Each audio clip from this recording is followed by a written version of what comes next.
મિત્રો આપણે શ્રેણિકના એડજોઇન્ટ ના ગુણધર્મ જોયા. હવે શ્રેણિકના વ્યસ્ત શ્રેણિકના ગુણધર્મ જોઈએ.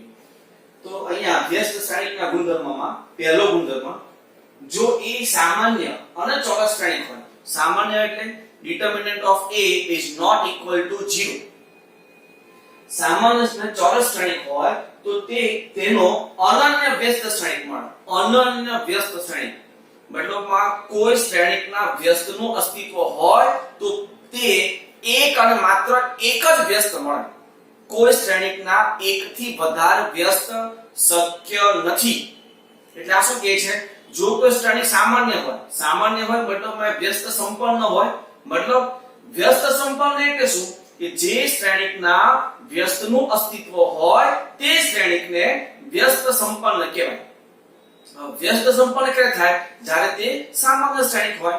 determinant of A is not equal to 0 હોય તો તેને ફક્ત એક અને માત્ર એક જ વ્યસ્ત મળે.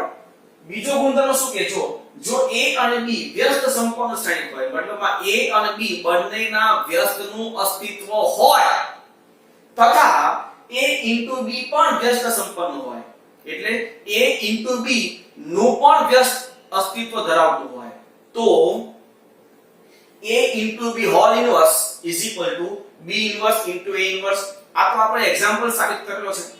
A into B whole inverse is equal to B inverse into A inverse. મિત્રો તમે જોજો આ જે છે આપણે ટ્રાન્સપોઝમાં, એડજોઇન્ટનો ટ્રાન્સપોઝમાં, ઇન્વર્સમાં બધામાં એક સરખું થાય છે.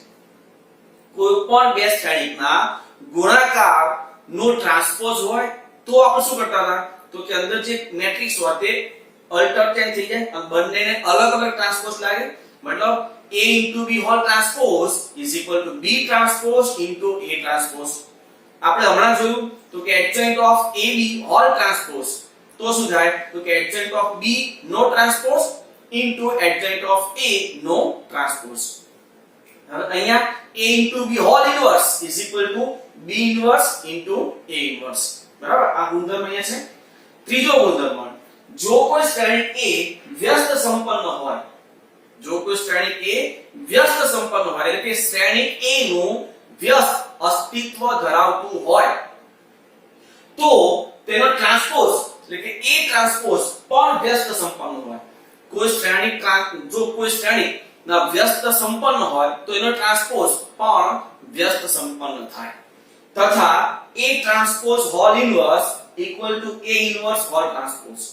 A ટ્રાન્સપોઝ હોલ ઇનવર્સ અથવા equal to A inverse all transpose. આ બંને ઇક્વલ થાય મતલબમાં.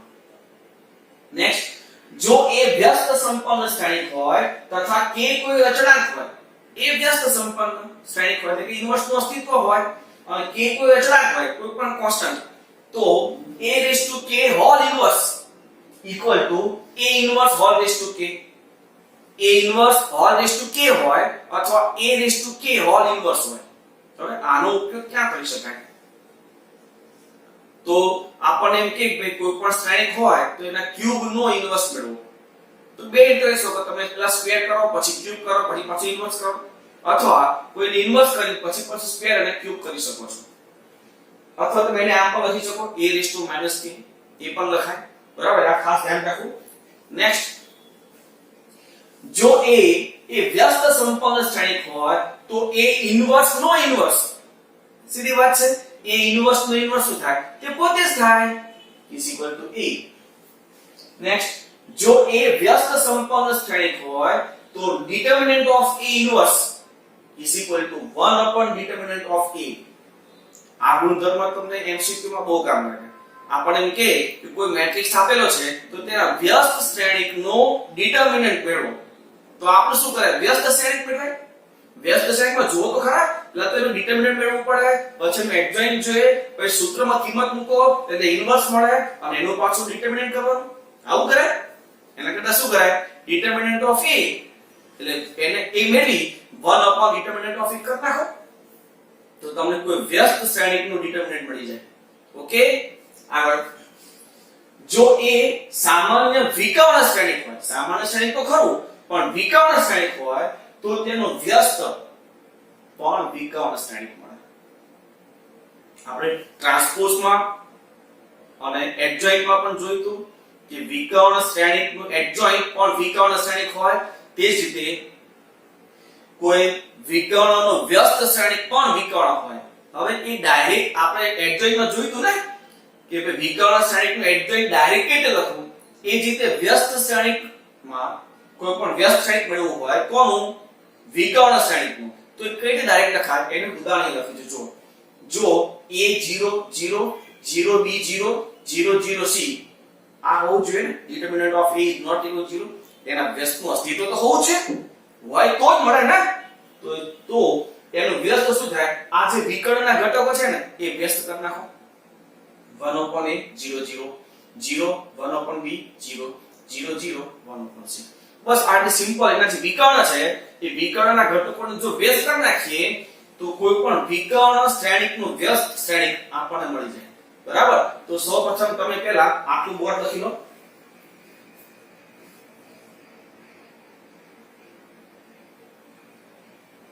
ઓકે, હવે આપણે આગળ ચાલીએ.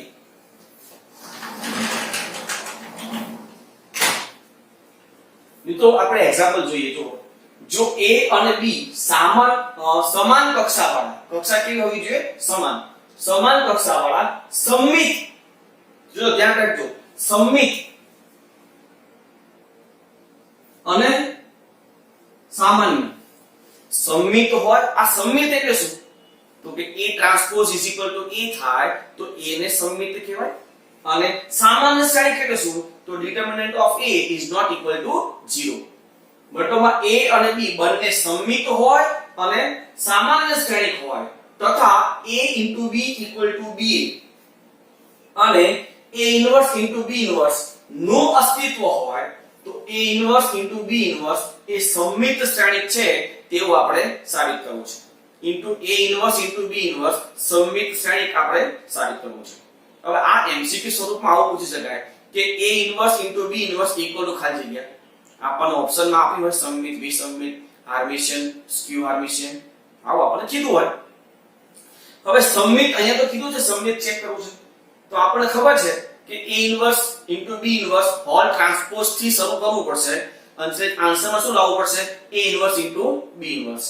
બરાબર. પણ સૌપ્રથમ આપણને જે આપ્યું હોય તે આપણે અહીં લખી દઈએ. તો સૌથી પહેલા a અને b બંને સમમિત છે, મતલબમાં a ટ્રાન્સપોઝ a અને b ટ્રાન્સપોઝ b અને એ પાછા સામાન્ય છે તો determinant of a is not equal to 0 અને determinant of b is not equal to 0. આ આપણને જે આપ્યું છે તેનું પરિણામ છે. હવે જે આપણે સાબિત કરવું છે ક્યાંથી શરૂ કરીએ, તો a inverse into b inverse whole transpose.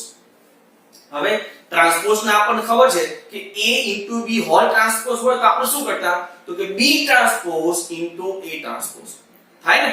તો અહીંયા a inverse into b inverse whole transpose છે તો શું લખાય, b inverse whole transpose into a inverse whole transpose થાય ને. આ ગુણધર્મ આપણે જોયો છે, કરી શકાય ને. હવે આપતો ગુણધર્મ આપણે હમણાં જ જોયો તો કે a inverse હોલ ટ્રાન્સપોઝ હોય તો આપણે શું લખી શકીએ, a ટ્રાન્સપોઝ હોલ ઇન્વર્સ. આ ગુણધર્મ આપણે હમણાં જ જોયો છે, એનો ઉપયોગ અહીંયા કરીએ તો આની જગ્યાએ શું લખાય, b transpose whole inverse into a transpose whole inverse લખાય ને. પરંતુ a transpose equal to a અને b transpose equal to b આપણને આપ્યું છે તો આ જે છે b ટ્રાન્સપોઝ એની જગ્યાએ શું લખાય, b હોલ ઇન્વર્સ તો હતો જ અને આ a ટ્રાન્સપોઝ એની જગ્યાએ શું લખાય, a હોલ ઇન્વર્સ પણ હતો. તો આ શું થઈ ગયું, b inverse into a inverse. જો આપણે ક્રમ a ઇન્વર્સ ને b ઇન્વર્સ ના સ્વરૂપમાં લાવવું છે તો હવે આ જે છે આ a b inverse into a inverse એને આમ લખાય ab હોલ ઇન્વર્સ લખાય ને, ab હોલ ઇન્વર્સ ગુણધર્મ. હવે આપણને આપ્યું છે કે ab is equal to ba એનો અહીંયા ઉપયોગ કરીએ, ab ની જગ્યાએ ba એટલે ba હોલ ઇન્વર્સ. ફરી હોલ ઇન્વર્સ નો ગુણધર્મ તો a inverse into b inverse, a inverse into b inverse first transpose is equal to a inverse into b inverse. આવી ગયું. તો શું કહેવાય આને, a inverse into b inverse એ સમમિત શ્રેણિક છે થાય ને. તો હવે પહેલા તમે આ વર્ડ લખી લો. ઓકે, લખો ઝડપથી.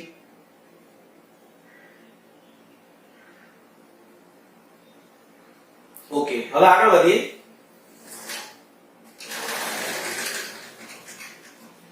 અહીં બીજો એક્ઝામ્પલ છે મિત્રો, આ જેડેબલના બહુ સરસ પ્રકારના એક્ઝામ્પલો છે આપણે જે જોઈએ છે તે. ઓકે, જોઈએ નેક્સ્ટ. જો a b અને c એ ત્રણ કક્ષાવાળા a b અને c ત્રણ કક્ષાવાળા સામાન્ય અને ચોરસ શ્રેણિક છે. સામાન્ય અને ચોરસ, ખાસ ધ્યાન રાખજો.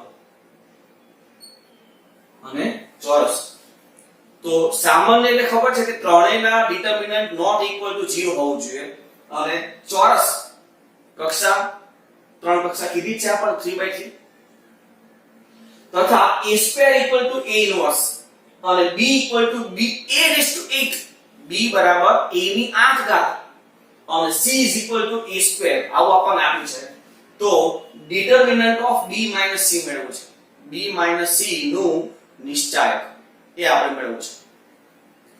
તો આપણે b થી શરૂ કરીએ. b c છે ને, તો b થી શરૂ કરીએ. b બરાબર આપણને આપ્યું છે a રેઝ ટુ 8, આ a રેઝ ટુ 8. હવે a રેઝ ટુ 8 ને આપણે આ લખી શકીએ કારણ કે આપણી પાસે a સ્ક્વેર ની કિંમત છે એટલે. તો a સ્ક્વેર ની 4 ઘાત. હવે જે a સ્ક્વેર છે આ તો ખબર પડે કેમ આપણે a રેઝ ટુ 8 ને એમ જ લખ્યું કે a સ્ક્વેર ની 4 ઘાત. આપણે a રેઝ ટુ 4 ની 4 ઘાત કેમ ન લખી? કારણ કે આપણી પાસે a સ્ક્વેર ની કિંમત છે, અહીંયા પણ છે, નાનો પણ ઉપયોગ કરી શકાય, જે ઉપયોગ કરવો હોય તે. તો એટલા માટે મેં તેના અંદર સ્ક્વેર લીધો. તો a સ્ક્વેર ની 4 ઘાત. હવે a સ્ક્વેર એટલે આપણને ખબર છે કે એને a ઇન્વર્સ લખાય, તો લખ્યું આપણે a ઇન્વર્સ ની 4 ઘાત. બરાબર. હવે આપણે જોયું છે કે a inverse whole raise to k હોય અથવા a raise to k whole inverse આ બંને ઇક્વલ થાય. તો એ આપણે કર્યું a raise to 4 whole inverse લખાય ને. હવે આ જે 4 ઘાત છે એ 2 into 2 લખાય. જોજો મિત્રો, બહુ ધ્યાન રાખજો, આ સ્ટેપ બાય સ્ટેપ ખાસ ધ્યાન રાખવાનું. a raise to 2 into 2. હવે આ જે છે આપણે ઘાતના સ્વરૂપમાં કન્વર્ટ કરી દઈએ. a સ્ક્વેર નો સ્ક્વેર હોલ ઇન્વર્સ તો છે જ, ધ્યાન રાખજો. હવે આ બે જે ઘાત છે આ તો કોઈ શ્રેણિક જ હશે ને. આ જે a સ્ક્વેર છે એ તો કોઈ શ્રેણિક જ હશે. તો એની જે આ બે ઘાત છે એ આપણે અલ્ટર ચેન્જ કરી નાખીએ, એ તો થાય જ. તો આ બે ઘાત આપણે અલ્ટર રેઝ ટુ -1 અને 2 અલ્ટર ચેન્જ કરી નાખીએ, થાય ને. આવું કેમ? તો કે આ બે જો ચેન્જ કરે કારણ કે a સ્ક્વેર નો સ્ક્વેર એમાં આપણે કોઈ સાદુરૂપ નહીં આપી શકીએ. અહીંયા આપણે a રેઝ ટુ -1 લખવું હોય તો -1 નો સ્ક્વેર a રેઝ ટુ -2 અને પછી -1 ઘાત, એ થોડું ધ્યાન રાખવું પડશે. તો અહીંયા જોઈએ આપણે a સ્ક્વેર ની -1 આ બે આપણે ચેન્જ કરી નાખી. હવે આ a સ્ક્વેર જે છે તેની જગ્યાએ આપણે શું લખી શકીએ? a ઇન્વર્સ આપણને આપ્યું છે. હવે અહીંયા શું થયું? a ઇન્વર્સ નો ઇન્વર્સ શું થાય? a ઇન્વર્સ નો ઇન્વર્સ તે પોતે, એટલે a અને સ્ક્વેર તો હતું જ, અને a સ્ક્વેર એટલે આપણે આનો ઉપયોગ કરી શકીએ. a સ્ક્વેર બરાબર c. આ કોના બરાબર હતું? b બરાબર, મતલબ b ઇક્વલ ટુ c થઈ ગયું. તો b c બરાબર o. b c બરાબર o કારણ કે આ શ્રેણિક બાદબાકી છે. શ્રેણિકની બાદબાકી હંમેશા શ્રેણિક જ આવે. તો b c બરાબર o. b c કોઈ શ્રેણિક છે, કેવો? શૂન્ય શ્રેણિક. તો શૂન્ય શ્રેણિકનું નિશ્ચાયક શું થાય? 0. therefore determinant of b c equal to 0. મિત્રો ફરી એકવાર આ ખાસ ધ્યાન રાખજો. b બરાબર a raised to 8 જેને આપણે a સ્ક્વેર 4 ઘાત લખી. a સ્ક્વેર એટલે a ઇન્વર્સ છે, તો a ઇન્વર્સ ની 4 ઘાત. હવે ઘાત ચેન્જ કરી નાખીએ. તો a raised to 4 ની -1 ઘાત. 4 ને શું લખ્યું આપણે? a raised to 2 into 2. હવે a raised to 2 into 2 ઘાતનો ઘાતના સ્વરૂપમાં કન્વર્ટ કરીએ. a સ્ક્વેર નો સ્ક્વેર ની -1 ઘાત. હવે આપણને એમ થાય કે અહીંયા a ઇન્વર્સ લખી દઈએ તો જો મિત્રો જો લખીએ તો શું થાય? a ઇન્વર્સ ની 2 ઘાત. તો a raised to -2. હવે a raised to -2 નો ઇન્વર્સ કેવી રીતે મેળવશું? તો આ ખાસ ધ્યાન રાખજો. તો આમાં ડાયરેક્ટ કિંમત અહીંયા નહીં મૂકતા. આ બે જે ઘાત છે 2 અને -1 એને અલ્ટર ચેન્જ કરી દીધી. હવે અહીંયા આપણે a ઇન્વર્સ લખી આવી જગ્યાએ. તો ઇન્વર્સ નો ઇન્વર્સ આપણને ખબર છે. a ઇન્વર્સ નો ઇન્વર્સ એ પોતે પણ સ્ક્વેર તો હતો આની જગ્યા ઉપર c, એટલે b c થઈ ગયું. તો b c બરાબર o, એટલે કે શૂન્ય શ્રેણિક. તો ડિટરમિનન્ટ 0 થાય. એટલે બહુ સરસ એક્ઝામ્પલ છે. બરાબર, ધ્યાનપૂર્વક લખી લો. આ લખી લો પેલા એક્ઝામ્પલ અહીંયા આપ્યો છે. a બરાબર 1 1 1 2 4 1 2 3 1. એક 3/3 મેટ્રિક્સ છે a, અને b એ 2/2 મેટ્રિક્સ છે. 2 3 3 4. તથા B into P into A આ ત્રણ મેટ્રિક્સ નો ગુણાકાર આપણને આપ્યો છે 1 0 0 1 1 0. તો આપણે P શોધવું છે. આપણને આ આપ્યું છે જેમાં B અને A બે શ્રેણિક આપણને આપેલા છે અને એમાંથી શ્રેણિક P મેળવવો છે. ઓકે, મેળવીએ. તો અહીંયા B into P into A જે આપણને આપ્યો છે 1 0 1 0 1 0. હવે આ જે છે આ આપણને જે મેટ્રિક્સ આપ્યો છે B into P into A. હવે અહીંયાથી મારે P મેળવવો છે, મતલબમાં B અને A એને દૂર કરવો છે. તો હું એક કામ કરું, જો આ જે B છે ત્યાં બાજુમાં હું B ઇન્વર્સ વડે મલ્ટીપ્લાય કરું, એટલે B ની આગળ હું B ઇન્વર્સ વડે મલ્ટીપ્લાય કરું. તો ધ્યાન રાખજો મિત્રો, આ જે મેટ્રિક્સ છે જે આન્સર આનો આન્સર જે છે આ મેટ્રિક્સ એની આગળ B ઇન્વર્સ વડે મલ્ટીપ્લાય કરવું પડશે. એટલે આ ખાસ ધ્યાન રાખજો, બંને બાજુ કોઈ શ્રેણિક વડે જો તમે ગુણાકાર કરો છો તો બંને બાજુ સરખા ક્રમમાં જ ગુણાકાર કરવો જોઈએ. બંને બાજુ ક્રમ સરખો રહેવો, પહેલો તો પહેલો, બીજો તો બીજા, ત્રીજા તો ત્રીજા, જ્યાં મલ્ટીપ્લાય કરો ત્યાં ક્રમ સરખો રહેવો જોઈએ. તો એવું બંને બાજુ પહેલા એટલે કે આગળ B ઇન્વર્સ વડે ગુણું છું, એટલે B ઇન્વર્સ ઇન્ટુ B અને આ P તો એમના A છે તો એને દૂર કરવો છે. તો હું શું કરું, છેલ્લે બંને બાજુ લાસ્ટમાં A ઇન્વર્સ વડે મલ્ટીપ્લાય કરું. તો આ A ઇન્વર્સ અને છેલ્લે A ઇન્વર્સ. બરાબર છે. તો અહીંયા તમે જો મિત્રો આ જે છે B ઇન્વર્સ ઇન્ટુ B, આ શું થઈ જાય I, અને આ જો A ઇન્વર્સ ઇન્ટુ A, આ પણ શું થઈ જાય I, મતલબમાં I P અને I P અને I આનો ગુણાકાર શું થાય I into P એટલે P અને P into ફરી I, P into I એટલે P, એટલે P થવાનું છે. બરાબર, આ એમ ના. હવે આ જે છે આને આપણે સમીકરણ નંબર 1 આપી દઈએ, કારણ કે આપણી પાસે B ઇન્વર્સ અને A ઇન્વર્સ તો છે નહીં, તો એ આપણે મેળવવું પડશે ને. તો આપણે B ઇન્વર્સ અને A ઇન્વર્સ મેળવીએ. તો હવે આપણે A ઇન્વર્સ ની પ્રોસેસ કરીએ. તો A ઇન્વર્સ માટે સૌપ્રથમ શું જોઈશે, ડિટરમિનન્ટ ઓફ A. તો આ ડિટરમિનન્ટ ઓફ A આપણી પાસે આ જે મેટ્રિક્સ A છે જેને આપણે ડિટરમિનન્ટ માં કન્વર્ટ કરી નાખીએ અને આનું મૂલ્ય મેળવીએ. તો કે 1 આ 4 3 -1 2 -2 પ્લસ 1 6 8. આ 1 આ 0 અને આ -2 આ શું થશે, -1 is not equal to 0. Determinant of A is not equal to 0. મતલબ આપણે કહી શકીએ કે A ઇન્વર્સ નું અસ્તિત્વ છે, કહી શકાય ને. તો હવે આપણે એનું એડજોઇન્ટ મેળવીએ. તો ડાયરેક્ટ આપણે એડજોઇન્ટ મેળવશું. તમને ખબર છે ડાયરેક્ટ એડજોઇન્ટ કેવી રીતે મેળવવું? તો સૌથી પહેલા શું કરવાનું, adjoint of A equal to બંને બાજુ ડિટરમિનન્ટ મેટ્રિક્સ, બંને બાજુ મેટ્રિક્સ માં સૌથી પહેલા મેટ્રિક્સ માં કયું સ્થાન પૂરવાનું, પ્લસ નું જે સ્થાન આવતું આ રીતે, આ પ્લસ નું જે સ્થાન આવે જે બોર્ડર આવે એ સ્થાન ઉપર સૌથી પહેલા માઈનસ નું ચિહ્ન મૂકવાનું અને પછી એના ઉપનિષ્ઠાયકના મૂલ્ય જે તે ઘટકના, અને જે ઘટકના ઉપનિષ્ઠાયક મૂલ્યને આપણે ક્યાં લખશું, હારને અનુબદ્ધ કોલમમાં. બરાબર છે, આ ખાસ ધ્યાન રાખજો. તો એડજોઇન્ટ ઓફ A તમને ખ્યાલ જ છે કે રીતે મેળવવો તે, એ આપણે એડજોઇન્ટ ઓફ A મેળવીશું. આપણી પાસે ડિટરમિનન્ટ ઓફ A છે, એડજોઇન્ટ ઓફ A છે, તો A ઇન્વર્સ મળી જાય. તો અહીંયા A inverse is equal to 1 upon determinant of A into adjoint A. Determinant of A આપણને શું મળી ગયા, -1.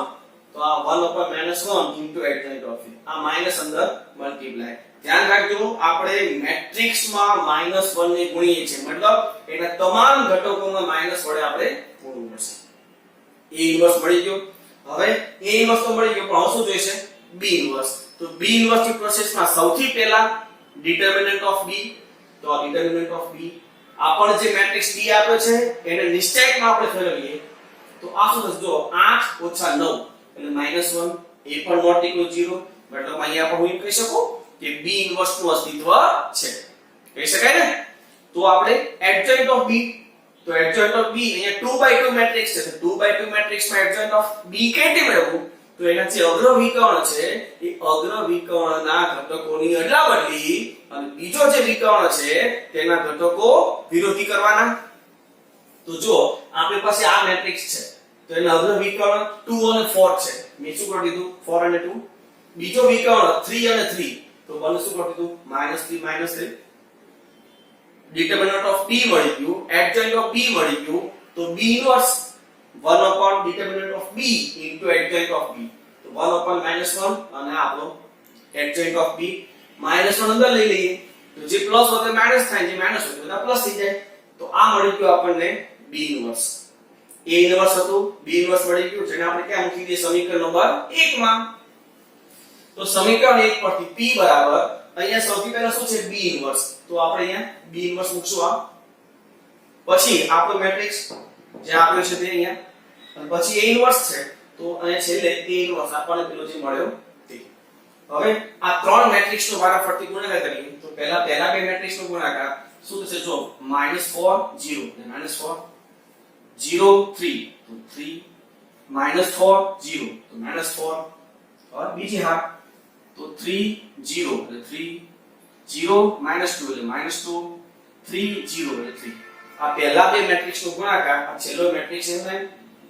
હવે આ બે મેટ્રિક્સ નો ગુણાકાર તો જોજો, આ -4 સોરી -4 અને -4 એટલે 4 4 0 -8, 4 0 અને -8 એટલે -4, 8 3 -4, 8 + 3 અને -4 7 -12 -3 અને 8, -12 -3 અને 8 એટલે -7.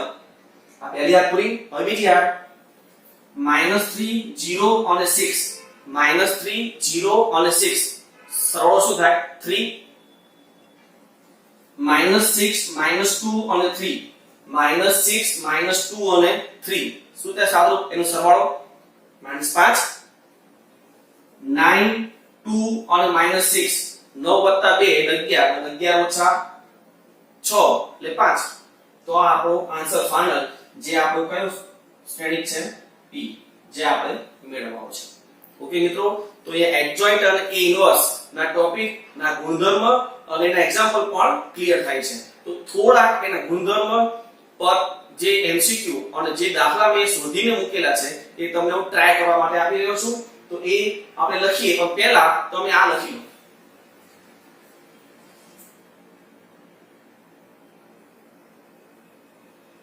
ઓકે, હવે જે હોમવર્ક સ્વરૂપે મેં તમને ટ્રાય કરવા માટે જે MCQ નક્કી કરેલા છે, જે શોધેલા છે, એ આપણે જોઈ લઈએ. પહેલા બહુ ઓછા, ખાલી 4 જ હું તમને ટ્રાય કરવા માટે આપું છું, વધારે નથી આપતો. તો એ શું કહે છે તે જો. પહેલું એડજોઇન્ટ ઓફ a આપ્યું છે, તો ડિટરમિનન્ટ ઓફ a શોધવું છે. આપણને ખ્યાલ છે કે એડજોઇન્ટ ઓફ a પરથી ડિટરમિનન્ટ ઓફ a કેવી મેળવવું, ખ્યાલ છે ને? ઓકે, તો એ તમારે જોવાનું ખાસ. જો a બરાબર એક 3/3 મેટ્રિક્સ આપ્યો છે, તો a into adjoint of a, એના પણ ગુણધર્મ આપણે જોયો છે. આ બધા ગુણધર્મો ઉપર આધારિત છે, એટલે એનો પણ ગુણધર્મ જોયો છે, એ તમે ચેક કરજો. b બરાબર determinant of a into a inverse, b બરાબર determinant of a into a inverse અને determinant of a બરાબર -2. બે વસ્તુ આપી છે, એક તો b બરાબર determinant of a into a inverse અને determinant of a બરાબર -2. તો મેળવવું શું છે, તો કે determinant of b, એ આપણે મેળવવાનું. આ ત્રીજું. અહીંયા એક વસ્તુ તમને સ્પષ્ટ કર્યું છે કે જ્યાં a ની કક્ષા 3/3 છે, એની કક્ષા કેવી છે 3/3. અને છેલ્લો ચોથો દાખલો તમને ટ્રાય કરવા માટે, a બરાબર એક મેટ્રિક્સ છે અને b બરાબર બીજો મેટ્રિક્સ છે. a અને b બે મેટ્રિક્સ આપેલા છે, આપણે મેળવવું શું છે adjoint of ab, adjoint of a into b. તે મિત્રો ઘણા બધા ગુણધર્મો પર આધારિત અહીંયા તમને MCQ દાખલા શોધીને આપેલા છે, તમે ખાસ આ ટ્રાય કરજો. ઓકે, આ લખી લો પહેલા.